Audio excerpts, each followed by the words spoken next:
आज दौंड तालुक्यामध्ये ठिकठिकाणी शेतकरी आक्रोश मोर्चाचे आयोजन करण्यात आले होते। यावेळी राष्ट्रवादी खासदार सुप्रियाताई सुळे व खासदार अमोल कोल्हे यांनी आपले मनोगत व्यक्त केले। शेतकऱ्यांच्या न्याय मागण्यासाठी कांदा निर्यात बंदी लवकरात लवकर रद्द करा। त्याच्या बरोबरीनं दूध उत्पादक शेतकऱ्यांना सरसकट 5 रुपये अनुदान द्या। शेतकऱ्यांची सरसकट कर्जमाफी करा। बिबट पडून क्षेत्रामध्ये दिवसा 3 फेज लाईट द्या। या सर्वसामान्य शेतकऱ्यांचे जिव्हाळ्याचे जे विषय यासाठी हा आक्रोश मोर्चा निघाला आहे आणि आज बारामती लोकसभा मतदारसंघामध्ये ठिकठिकाणी या आक्रोश मोर्चाचं उत्स्फूर्तपणे स्वागत होत आहे। शेतकऱ्यांच्या मनातल्या या गोष्टी आहेत आणि त्या आपण मांडतो। आज तुम्ही मोर्चा काढला शेतकऱ्यांचा आक्रोश मोर्चा आज आम्ही गेले अनेक महिने कांदा आणि हमी भावासाठी लढतोय आणि सरकार काहीच न्याय शेतकऱ्यांना देत नाही, म्हणून आज अमोलदादांनी रस्त्यावर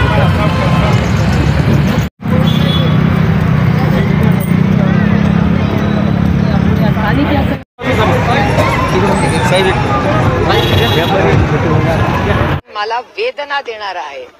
हा जो आक्रोश मोर्चा काढण्याची वेळ आमच्यावर आली आहे, कारण का आम्ही प्रचंड अस्वस्थ गेले अनेक महिने आहोत।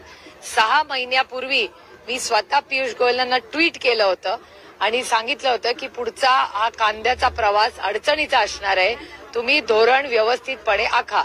त्यावेळीच माझ्यावर प्रचंड टीका भारतीय जनता पक्ष म्हणजे भ्रष्ट जुमला पार्टी आणि पियुष गोयलांनी केली होती।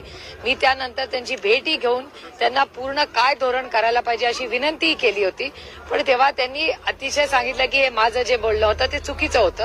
आणि आज तुम्ही बघताय की 6 महिन्यापूर्वी जी गोष्ट मी कांद्याच्या बद्दल बोलले होते ती आज परिस्थिती तुमच्या सगळ्यांच्याच डोळ्यासमोर आहे। आजच इथे यायच्या आधी तुमच्याच चॅनलवर मी पाहिलं की महाराष्ट्राच्या एका जिल्ह्यात 1 रुपयाला कांदा आहे, 1 रुपयाला, आणि त्या शेतकऱ्यांनी ठरवलंय की कांदा तिथेच जाळून संपून टाकायचं। हे तुमच्याच चॅनलवर आलेली बातमी आहे।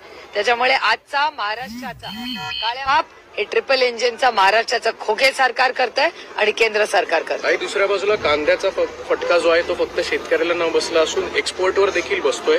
पॅकेजिंग असेल, ट्रान्सपोर्टिंग असेल, याच्यावर देखील त्याचा फटका बसतोय। म्हणजे नॉट ओनली फक्त शेतकरी तर बाकीचे जे व्यवसाय करणार आहेत त्यांच्यावर देखील मोठा फटका।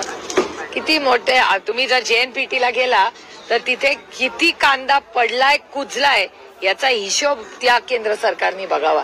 हे अतिशय स्वार्थी असं हे केंद्राचं सरकार आहे आणि ते पूर्णपणे शेतकऱ्याच्या विरोधात आहे। देशातील आपल्या जवळील बातम्या आपल्यापर्यंत लवकरात लवकर पोहोचण्यासाठी आमच्या भारत न्यूज लाईव्ह बुलेटिन चॅनलला आत्ता सबस्क्राईब करा।